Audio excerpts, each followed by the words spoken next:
बचपन की यादें उम्र भर साथ चलती हैं। लगता है अभी अभी की बात है। एक छोटी सी लड़की थी, ललिता।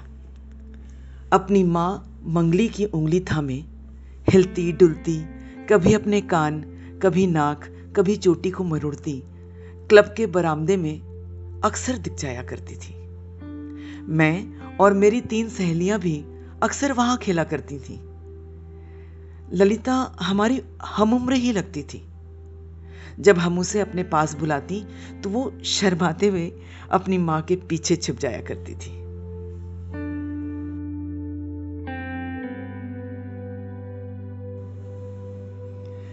देखते देखते हम सब जवान हो गईं।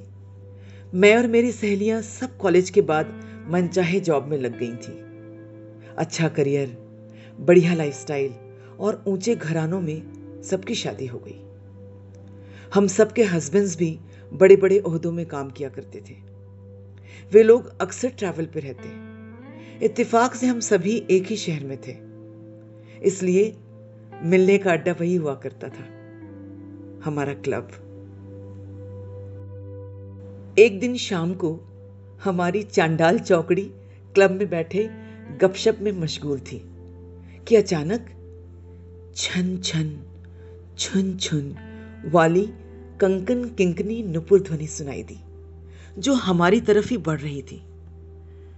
माधवी क्लासिकल संगीत जानती थी।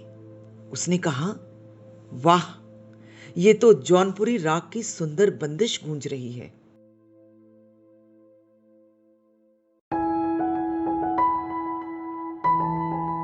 ठीक सामने एक सुंदर सी स्त्री प्रकट हुई।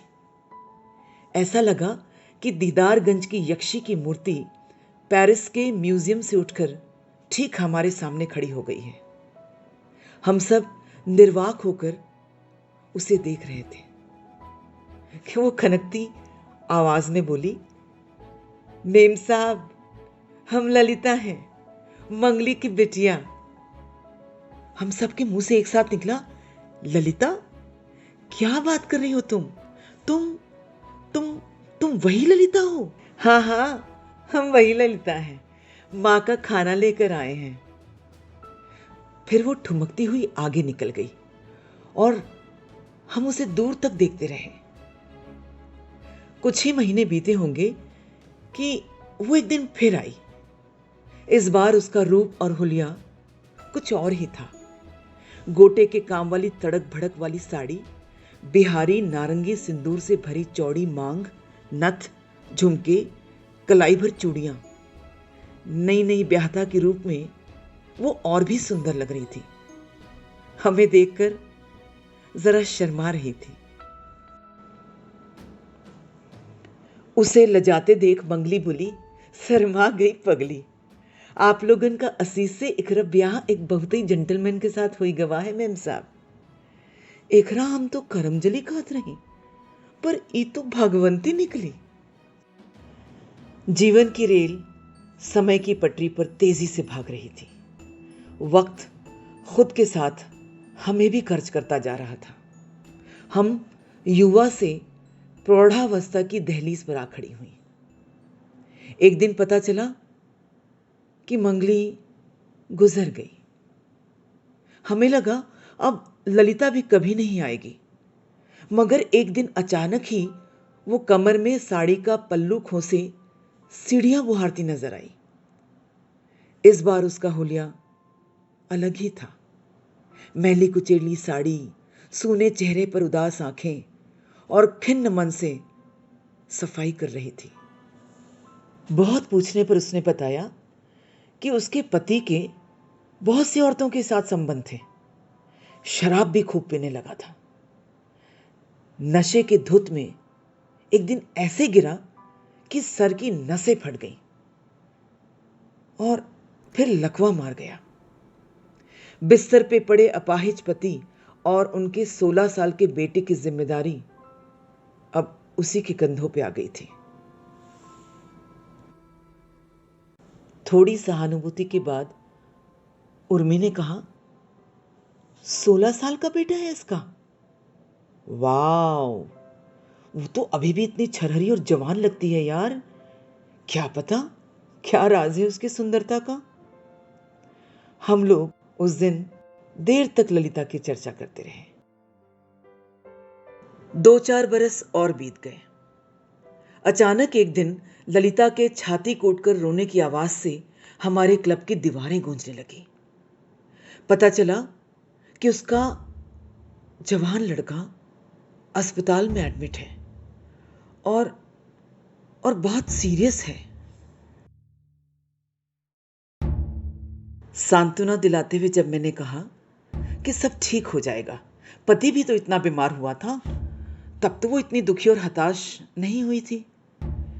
ये सुनकर वो एकदम से बिफर गई और चित्कार करके बोली, मेम साहब, हमरे भतार का दर्द तो हम झेल लिए, मगर ई तो हमरे पेट का जाया है, हमरे खून मांस से बना है, हमरे कलेजे का टुकड़ा है।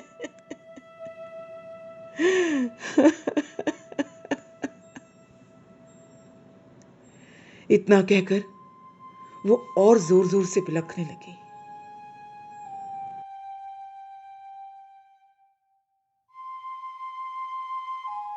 थोड़े दिनों बाद उसका बेटा ठीक हो गया और वापस स्कूल जाने लगा। वो रोज सज धज के क्लब आती, चटकीली साड़ियां, स्नो पाउडर लगा के होठों पे लाली लगाती और खूब बन के रहती। अब तो वो और भी सुंदर और जवान दिखने लगी थी। सच कहूं तो उसके सादे से अल्हड़ से रूप से हम सभी जला करती थी।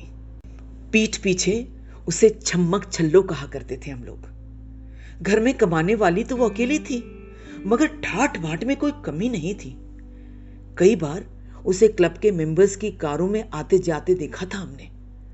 हम सब श्योर थी कि गाड़ियों के मालिकों से या ड्राइवरों से उसके नाजायज संबंध थे।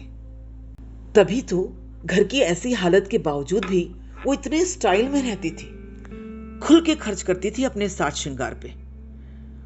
उसके ऊपर चरित्रहीनता का लेबल लगाकर जैसे एक सैडिस्टिक सैटिस्फैक्शन मिलता था हमें।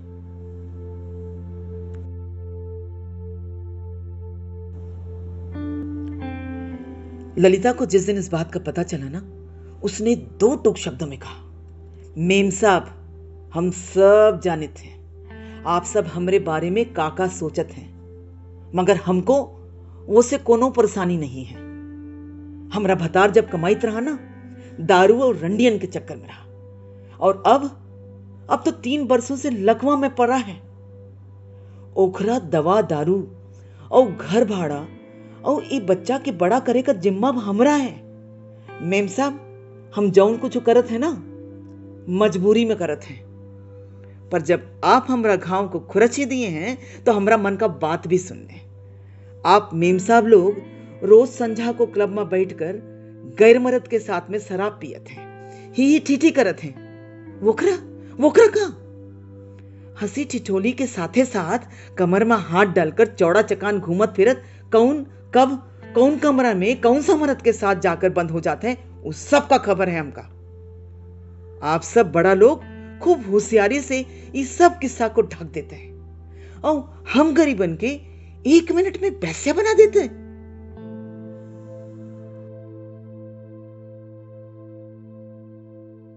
हम सब घमंडी और इतराइल औरतें बिना किसी प्रतिरोध के उसकी बातों को सुने जा रही थी। सबको ऐसे लग रहा था जैसे उस सड़क छाप ने हम सो कॉल्ड हाई सोसाइटी वाली औरतों को नंगा कर दिया है। लगभग 9 दशक पहले अमेरिका में एक वैज्ञानिक ने वहां की उच्च वर्गीय महिलाओं की गोष्ठी में यह घोषणा की थी कि अमेरिका में अधिकांश महिलाएं विवाह के समय कुंवारी नहीं होती हैं। तो उस सभा में कोहराम मच गया था और सारी संभ्रांत स्त्रियों ने एक स्वर में इसका कठोर विरोध करते हुए कहा था कि वैज्ञानिक महोदय निम्न वर्ग की स्त्रियों की बातें कर रहे हैं। इस पर वैज्ञानिक ने उत्तर दिया कि विज्ञान की दृष्टि में कोई भी ऊंचा या नीचा नहीं होता। आज ललिता की बातों से सन्न पड़े हम लोग ये सोच रहे थे कि समय बहुत बलवान होता है। वो किसी दिन नीचे तबके के लोगों में वो शक्ति दे जाता है कि उसके अंदर समाज के ऊंचे दर्जे के समझे जाने वाले लोगों को सच का आईना दिखाने की हिम्मत आ जाती है।